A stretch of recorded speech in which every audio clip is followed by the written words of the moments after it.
All right, hello everyone. So in this video, I'll be talking about how to use Facebook in your nonprofit or community agency. Just a quick reference point to start. As you may already know, social marketing is a really powerful way to promote your mission and learn about your community, what the goals of your agency are, who you're trying to reach, and then how you craft your messages around that audience. And then where you communicate, these different channels that you may choose, Facebook, YouTube, Twitter, and then really what the impact has been from those efforts. So today we'll just be focusing on the where part, and that being Facebook. And I'll be going over 5 aspects of how to use Facebook in your agency. So the first one being, how can you start a new Facebook account? Number 2, the difference between pages and groups. Number 3, how to create a page. Number 4, 5 best practices for managing your new page. Number 5, how to create a group. So before we dive in, I will say you may want to pause this video as you create an account, a page, or a group yourself, or you may just want to fast forward to the section where I talk about pages and groups in more detail. So check out the table of contents in the About section right below this video to see exactly what time I talk about what in this video. All right, let's get started. It's important to note that you cannot create a page or group without having first created a Facebook account. So think of your agency's main Facebook account as an umbrella or as a hub to as many groups or pages that you may want to create. So most of us are probably familiar with monitoring our own personal Facebook accounts, like mine here. The reason I show you this first is because you want to avoid creating any group or page for your agency within your own personal Facebook account. The reason is because you'll see that when pages and groups are created, they become organized within the account they are made, effectively tethering them to that account. So creating pages or groups within a personal account may pose issues in the event that that colleague leaves the agency or for other political and legal reasons. So you want to ensure that your agency has a separate, dedicated Facebook account to serve as its main profile and as a hub, essentially, to properly organize and monitor pages or groups your agency wants to create. From there, account information can be shared with colleagues to help monitor or edit your various groups and pages. You may want to sign up under a pseudonym or a fictional name, or use the name of someone who will be monitoring the account. And this can all be changed later on in your settings. Make sure the birthday you put is at least 12 years old, because Facebook only allows users to be at least 12 years old. So if you want to put the quote-unquote birthday of when your agency was founded, that will only work if it's over 12 years old. So now that we have created a user account for your agency, which again is a technical step to being able to create a page or group, let's first go over the main differences between pages and groups. So pages are intended to promote something, for the purpose of perhaps garnering awareness, educating, or selling something. Think of a page as the storefront to your agency. For example, you may want to set up a page to promote each of your programs or your annual campaign.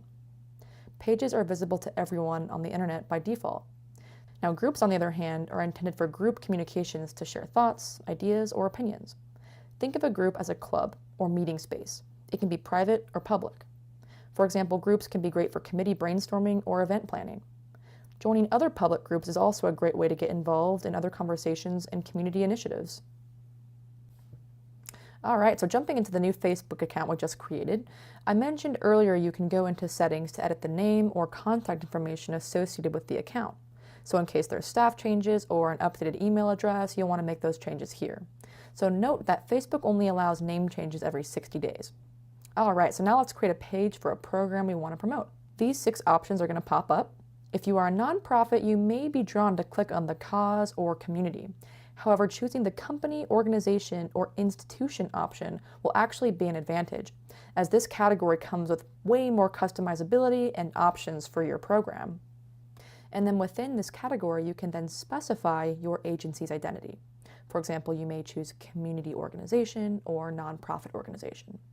Let's go with nonprofit for this particular page. Then you will want to enter the name of your page.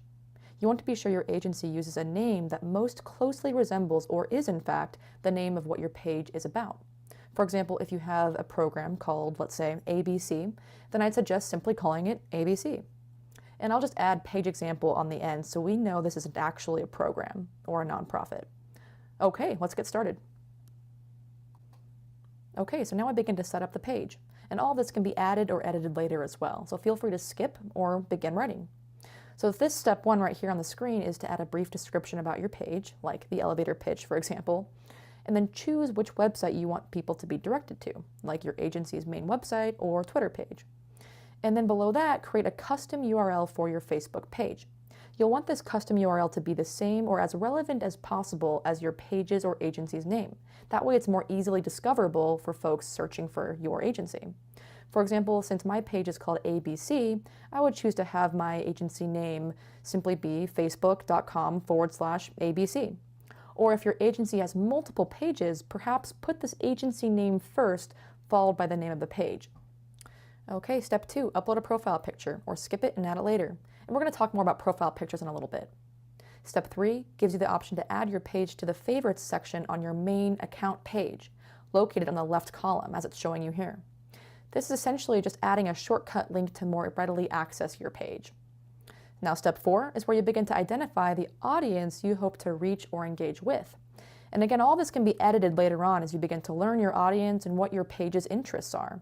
You can choose location, age, gender, and you can actually customize your interests as well. All right, we now have a Facebook page. What you're seeing here is the back end or administrative perspective of this page. The first thing you'll want to do is add a profile picture. For example, your agency's logo. I'll upload a picture of the pixel dimensions of a standard profile picture for your awareness, in case you or your graphic designer want to format the design of your picture to the exact size. It may be an advantage to keep your profile picture the same or consistent, so people begin to recognize your brand and people will more easily find your page. Then add a cover photo, which you can think of as a billboard banner for your agency's page. It tells a story, sets the mood, and is essentially a bold visual statement to your audience. It may be beneficial to your audience to change your cover photo from time to time, depending on what your agency is going through, like adding a photo of a new campaign, a fundraiser, or kickstarting a new program. Your main functions are displayed across the top, left, and middle. The left bar will show all your activity in these areas, and if you want to get fancy, click on Manage tabs here to change the entire layout of your page, or customize the appearance of your administrative homepage.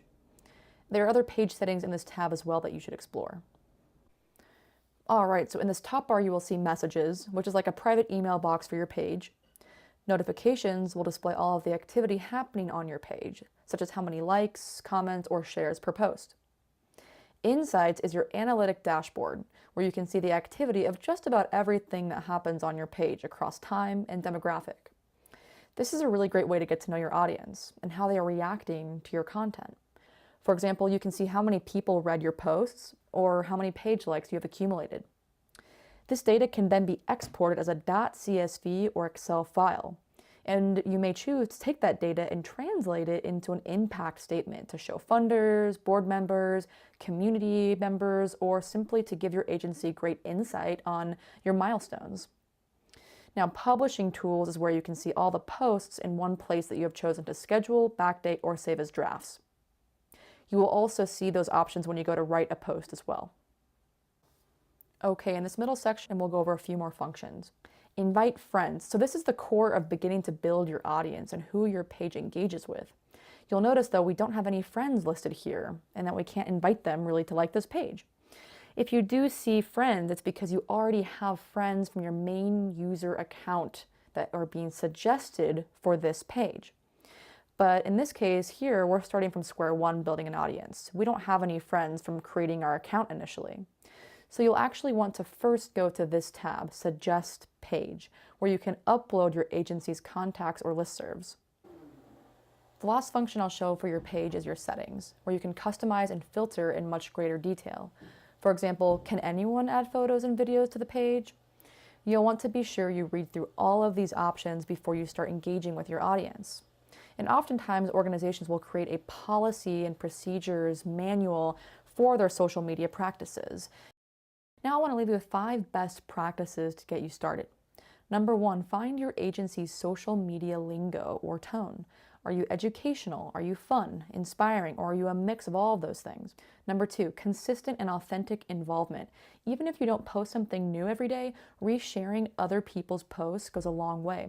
Social media is all about reciprocal communication and sharing. Number 3, create a simple schedule with your team to start out and be adaptable to it changing. So here's a simple schedule. Monday, we do a poll. Tuesday, we share external resource. Wednesday, so on and so forth, right? Number 4, check Facebook Insights. Remember that data dashboard I showed you earlier? Number 5, join Facebook groups and learn what others are doing and saying outside of your own. So we're wrapping up this video, and I just want to quickly show you what creating a group looks like and why you might do it.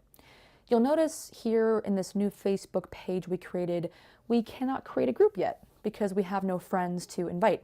So really getting friends is the first step.